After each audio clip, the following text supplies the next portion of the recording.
Hello, thank you for joining me. My name is Anne-Marie DiGregoria. Last week in the video we discussed if you do not take care of your body, where will you live? So I guess the next natural step would be to discuss the foundations of health.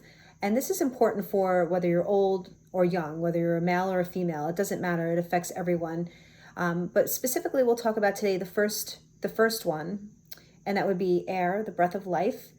And air makes everything possible. We cannot survive. We know that we cannot survive, not even for a short time, without air. It's something that's essential for life. We know it's invisible, at least it should be. And as it turns out, air is not created equally. Not all air is created equally. So air is not just oxygen and carbon dioxide. There are other gases as well. Secondly, we have to consider what type of air we're breathing. Whether we like it or not, we are breathing in unwanted particles being pumped into our air all the time. The air quality is now suddenly something to monitor, so to definitely keep your eye on that. Additionally, we have volatile organic compounds, VOCs they're known as, and you've probably heard them. If you'd like, go into a search bar, DuckDuckGo or something, and punch that in.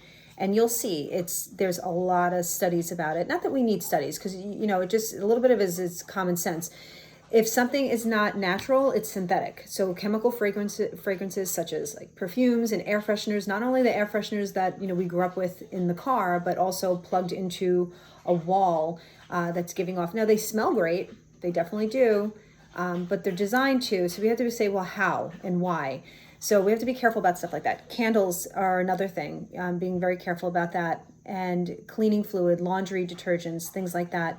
And children's items of all kinds. So that's something to really keep an eye on, a note to the parents. So why? Scented items emit an enormous amount of VOCs.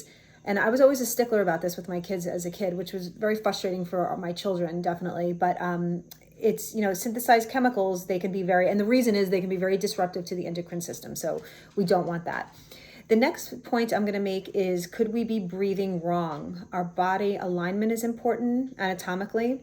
The depth and rate of our breath are important as well, and making sure that we are getting oxygen throughout our entire body, breathing deeply and filling our body, and not having shallow, short breaths, but very deep breaths that get into the bottom of our lungs and oxygenate the entire body. Okay, so that's really important. So some quick tips, hopefully, is that you could take with you are breathing techniques. So whether we have to think about, do we want to increase and stimulate and raise the energy in our body, or do we want to calm our bodies down? So there's different types of breathing for that. Diaphragmatic breathing increases oxygen throughout the body. And so you want to make sure, again, you're filling your entire lungs with oxygen. And deep, slow breaths to relax. There's a 4-7-8, meaning breathe in for 4, hold for 7, and breathe out for 8. That will actually help to calm your body down. Anchoring breaths, very deep, audible breaths, taking deep breaths in and audible breaths out, exhaling, and making it, you actually hear your exhale. I think moms do that automatically. And then an air filtration system. These are great. They're going to run you, 200 or so to 600, depending. And if you want any tips with that, just email me and I'd be happy to share. But it filters not only allergens, but toxins as well. So I think that's really important. Get extra filters. Air purifying plants. Some of these plants are really great. You put them indoors in your office or your home, and they're working for you. Nature is just brilliant anyway. We know that. We're lucky to have all the trees around us. Different types. Snake plants are really good. Boston ferns, rubber plants, peace lilies, bamboo plants. Those are some that are really great.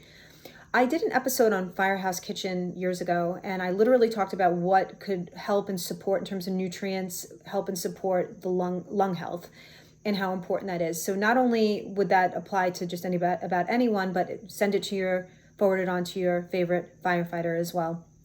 I go through a lot in that. Maybe it's like 30 minutes, but I go through a lot of different foods and supportive nutrients for lung health. Open your windows, let the fresh air in. I love doing that. I do it, 3 seasons a year. Open it up and let it in, and that's assuming that we have fresh air. definitely open up your windows. And watch the air quality, unfortunately. Purchase non-scented items, pay attention to the ingredients, and don't fall for marketing tactics. Be careful about that. And lastly, there are supplements that help support lung health. Those are, support not only the liver and the lung, there's a connection there, but taking things like that, and antioxidants and supportive herbs are very helpful. So I just wanted to share that with you. Please like, subscribe, and share, and I will make sure that I will be on next week and we'll talk about the next foundation. And I wish you a wonderful day. Take care. Bye-bye.